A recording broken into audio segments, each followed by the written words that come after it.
marks makes on that one. Oh, Joe Shimoda's down over the bar.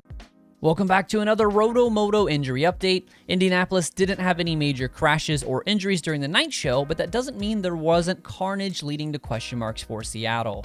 In the first 450 qualifying session of the day, Justin Brayton gets out of sorts in the whoops, leading him to cartwheel his Moto Concepts Honda into the nearby Justin Bogle. The HEP Suzuki rider was fine, obviously proven by his appearance in the night show, but Brayton did not get so lucky. He did not remount for the rest of the session and missed the night show entirely. His team updated on social media that day. Sadly, a crash at the start of the first time qualifying has left Justin Brayton on the sidelines for tonight's Indy Supercross.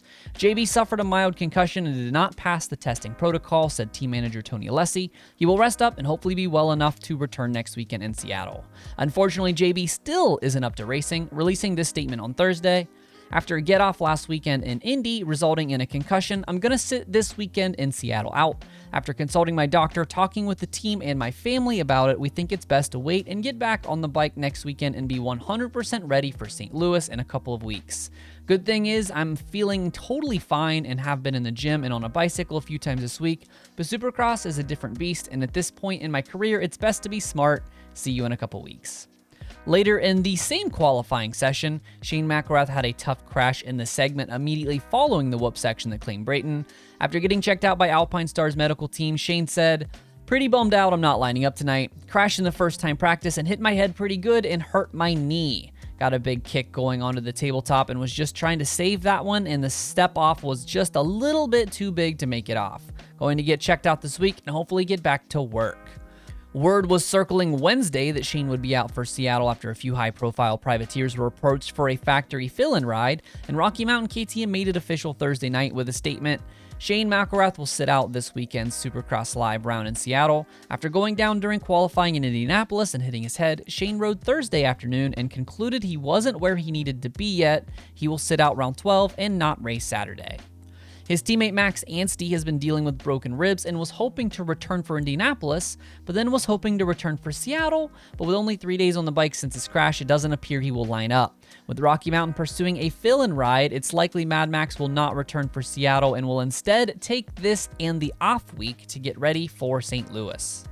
Dylan Ferrandis has been dealing with wrist issues this season before coming up short on a triple in Detroit and missing the Indianapolis round.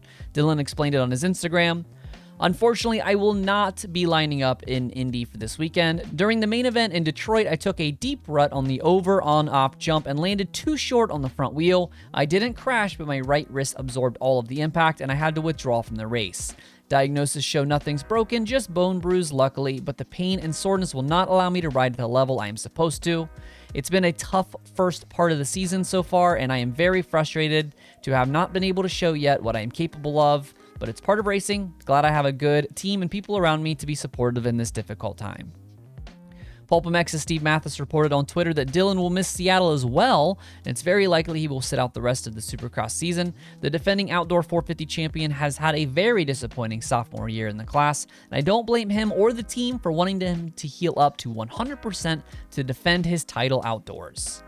As we see the return of the 250 West riders, we have a few injury updates to cover. Luckily, no additional practice injuries to the top of the class, but we have some riders returning from missing time. The first is Pro Circuit Kawasaki's Joe Shimoda, who sustained a foot injury in that devastating heat race crash that knocked him out of the main event. Joe has been back on the bike for a few weeks, and Isa returned to the podium this weekend in Seattle.